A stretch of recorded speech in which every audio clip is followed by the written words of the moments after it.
This is the most broken build in Season 5 of Diablo. Whether you want to face roll the infernal hordes or do tier 100 plus pit, this is the build that will destroy all the endgame content there is to face. This Lightning Spear Frozen Orb build has it all. Insane AoE damage that will kill everything automatically, even off the screen. Incredible boss damage, allowing you to kill even pit bosses in seconds. And then it also has amazing survivability thanks to near infinite barrier uptime. The best thing about the build that I'm bringing you today is that it requires no uber uniques, meaning the true power of this build is accessible to even the average player. Build link will be in the comments or description below. So let's go over the core gameplay loop of the build and how the build works. So the main skill of this build is Lightning Spear.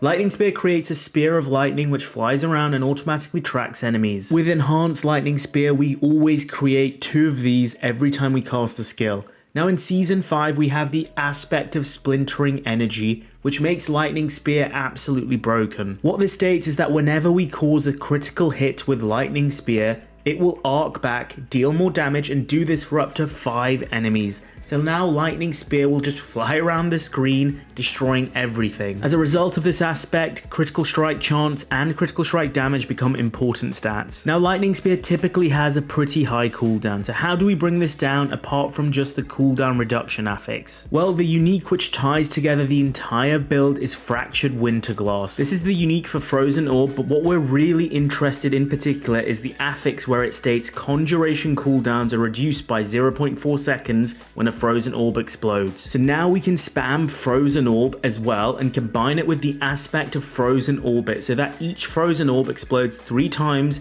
and it will significantly reduce the cooldown of Lightning Spear each time you cast it. I'll go into more detail about this unique and the affixes and masterworks you want to target a little later in the guide. The other way we reduce our cooldowns is through Ice Blades and Summoned Ice Blades. Because Lightning Spear and Ice Blades both count as conjurations, they will work with the passive Conjuration Mastery, which will multiplicatively scale our damage and help with mana requirements as well. Our ultimate Unstable Currents lets us summon even more conjurations and lightning skills whenever we cast Lightning Spear, so we literally flood the battlefield with abilities. Unstable Currents will sometimes summon other conjurations like a Fire Hydra, which will not only work with Conjuration Mastery, but also work with our other uniques in the build. Talrashas, which multiplicatively boosts our damage based on the number of elements we hit enemies with, greatly benefits from this. We have lightning through Lightning Spear, ice through Frozen Orb, and then fire through Fire Hydra, which we can keep up and gain a 60% multiplicative boost at nearly all times. Our defensive cooldowns, Ice Armor and Teleport, provide survivability, and then any time we use a cooldown, we trigger the passive Protection, which will provide us with a constant barrier for even more survivability. So essentially the gameplay loop becomes pretty simple. Use Lightning Spear whenever it's off cooldown, then spam Frozen Orb to reduce Lightning Spear's cooldown. Use Ice Blades and your other defensive cooldowns whenever they're available to keep up your barrier, and then use Unstable Currents for bosses or stronger elite packs. Basically, you can spam every ability and you'll be just fine. So let's go over our skill tree first. You want 2 points into Firebolt, which is actually one of our enchantments as well, which applies burning damage to enemies. You then want to put 5 points into Frozen Orb, 1 into Enhanced Frozen Orb, and 1 into Destructive Frozen Orb. Then you want to put 1 point into Teleport, 1 into Enhanced Teleport, and 1 into Shimmering Teleport, which provides us with a massive 30% damage reduction. Once you have enough cooldown reduction on your gear, you'll be able to use Teleport enough to keep that 30% DR up at nearly all times. Put 1 point into Ice Armor, 1 into Enhanced Ice Armor, and 1 into Mystical Ice Armor. Pick up the passives Glass Cannon and 1 into Elemental Attunement, so we can sometimes randomly reset our defensive cooldowns. Then put 1 point into Lightning Spear, 1 into Enhanced, and 1 into Invoked Lightning Spear. Then you want to put 1 point into Ice Blades, 1 into Enhanced Ice Blades, and 1 into Summoned Ice Blades. Ice Blades is our second enchantment of the build, because when we are spamming our cooldowns, it will summon more Ice Blades, which will further reduce our cooldowns even more. Then you want to put 3 points into Conjuration Mastery, which will scale our damage and help with mana generation tremendously. Put 1 point into Align the Elements, so you can put 3 points into Mana Shield and 3 points into Protection for survivability. Put 1 point into Inner Flame, so you can put 3 points into Devouring Blaze, so we can boost our critical strike damage. Then put 1 point into Unstable Currents, our ultimate, and 1 into Prime Unstable Currents to boost our attack speed. so we can spam Frozen Orb even faster. Put 1 point into Coursing Currents and then 3 points into Electrocution to help with survivability. Put 3 points into Permafrost to increase damage against elites, 3 points into Icy Touch to boost vulnerable damage, and 3 points into Hoarfrost as well. Finally, put 1 point into Veer's Mastery, our key passive, which will give us 25% DR and give us more lightning chaining shenanigans. Let's go over our gear and aspects. Let's talk about our uniques first. So the key unique for this build is Fractured Winterglass, which you can target farm from Lord Zir. The main thing you're looking for is a high roll for the Conjuration cooldown affix. Ideally you want 0.2 seconds or 0.3 seconds reduction at base. If you do get a roll with 0.1 second reduction, it's just not going to feel as good for the build. When you're masterworking this thing, ideally you want to aim for the 25% masterworks to hit either Conjuration Mastery or those Conjuration cooldowns. Either one is good. I got lucky here and got a double hit on Conjuration Mastery, which is great. Our next unique is Talrash's Ring, which can be target farmed from Varshan. Here the main thing to look for is a good roll on the main unique affix. Ideally you want as close to maximum 80% damage gain. Again, I got lucky here and I got a max roll. For the Masterwork, aim for cooldown reduction. Remember, you can reset the Masterwork if you don't get CDR on the first 25% hit. Finally, our last unique are the Boots, Esu's Heirloom. Esu's provides us with more critical strike chance and critical strike damage. Ideally, you want to aim for a critical strike damage Masterwork here.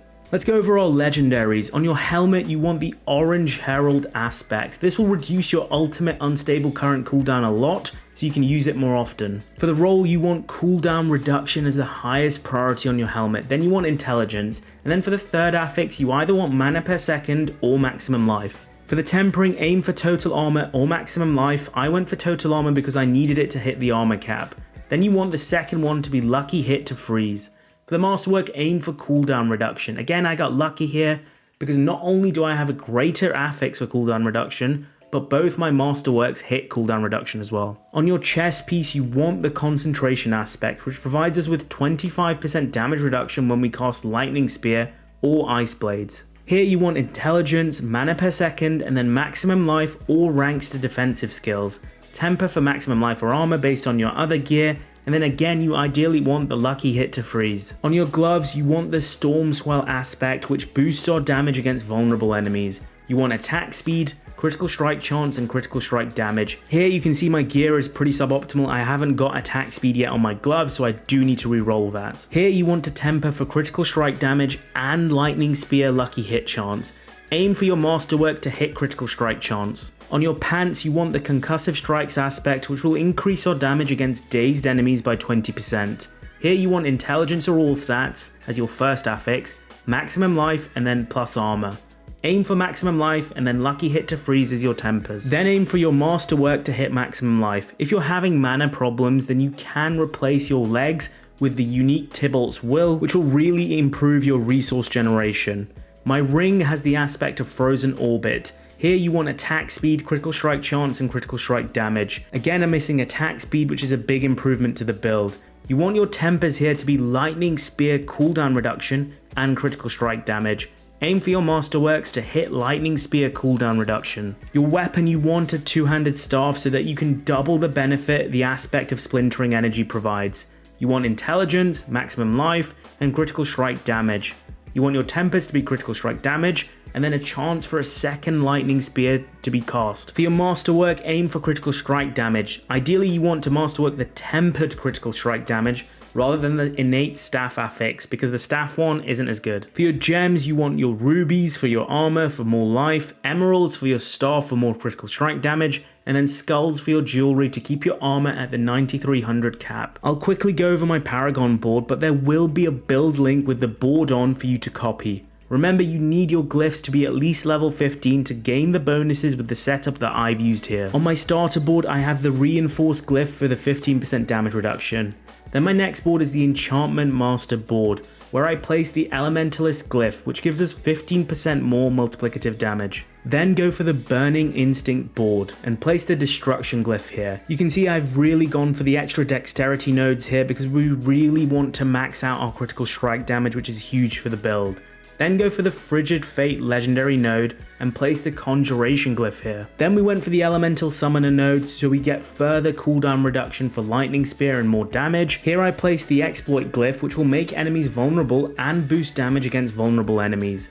Then go up for the Ceaseless Conduit board and place the Flame Feeder glyph, which will boost our damage against burning enemies. Then go across on the Static Surge board and place the Tactician glyph, which will boost our damage by 10% after casting a defensive skill. Finally, go across from the Elemental Summoner board and get the Icefall legendary node, which will improve our Frozen Orb damage against vulnerable enemies, and if they're frozen it will double the damage gain, which is why we went for the Tempers with Lucky Hit to freeze. So there you have it, my no uber unique Lightning Spear Frozen Orb build that completely destroys the endgame content in Season 5. If you liked what I talked about, remember to smash the like button and subscribe to the channel for more Diablo builds as we get deeper into Season 5. I'm Mr. Ronnet, and that's it for today. Peace out, guys.